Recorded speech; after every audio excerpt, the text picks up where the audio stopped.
The squeaky wheel gets the grease.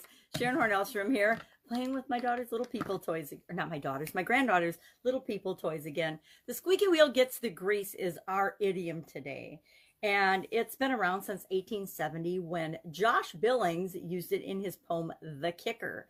And the idiom, the expression actually came about the time that automobiles became popular. People got cars, they were all excited, they, hit the roads and the dirt roads, but they didn't really know, there wasn't much information about how to take care of cars, how to maintain them, what to do. So until they heard a wheel squeaking, they really didn't pay any attention to it. They just put gas in, they got in, and they drove from place to place.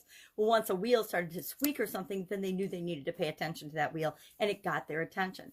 Same is true in our businesses and in pretty much every area and aspect of our life. The thing that is the loudest, the most obnoxious, the most annoying, people that bitch and moan and complain, they get our attention. If people can't get our attention in positive ways, they'll do it in negative ways. Think of your kids. Have you ever been at home and you're working or you're doing a project and you're intently working on it? And of course, your kids are usually content to play all by themselves until you're doing something important. And then all of a sudden they want your undivided attention. It's kind of like, I won't get any phone calls for hours, and then all of a sudden I'll go get my nails done or be doing something where I don't want to be interrupted. Maybe I'm in a coaching call. And of course, the phone or the doorbell rings or something crazy happens that is unexpected. The squeaky wheel, and the squeaky wheel definitely works, and that's why it works. That's why advertisers use bright colors and slogans and pattern interrupts and all kinds of crazy things to get our attention. It's why we use them, right? It's why we use them in our business. It's why we use headlines. It's why newspapers and the media uses headlines to get us to stop in our tracks and to pay attention to what it is they're telling us. Well, for decades now, for sure, negative information, negative news, negative headlines, negative verbiage, and curiosity have been the way that we interrupt people's pattern. So I don't know, I feel like we've been inundated with negative information overload. So how do you deal with this in your business? What do you do to make sure that the culture in the business and in your business and the behavior in your business is what you want it to be? Well, I learned early on in one of my corporate jobs. I actually worked for a corporation, and we had 7 different unions that operated in that organization. And if you know me at all, I tended to just do something first and then ask forgiveness later. Well, that didn't work very well in this union environment. And then add to that the fact that I was the only woman in the entire organization. Remember, this was years and years ago. It didn't go over very well. I found myself spending almost all of my time in negative situations like grievance meetings and things. I was getting grieved every time I touched something at this business. I was getting in trouble for something. And I knew I had to do something to turn that around. So what I did is I decided consciously how I was going to spend my time and what I was going to do. In any environment, we find that we've got people that perform at different levels, right? Whether it's school, whether it's on projects, whether it's in organizations that we volunteer for, whether it's in our church groups or our spiritual gatherings or any other type of group or community we join. It's not just our businesses. Human nature is such that most people behave in a certain way. Most people behave pretty much around normal and average with respect to work and life and everything. A group, a percentage that is absolute positive, high achievers and high performers. And then there's a group that is not. They do the minimum to get by. They're negative. They bitch, they whine, they complain, they moan, they think everything's awful, etc.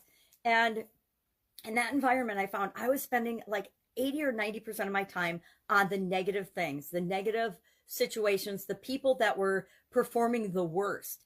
And I wasn't spending any time with the people that were my stars and the best performers. And I decided consciously that I was going to switch that around. And I started literally delegating my time where 50% of my time was spent on the average, everyday, normal, people doing what was expected of them, performers.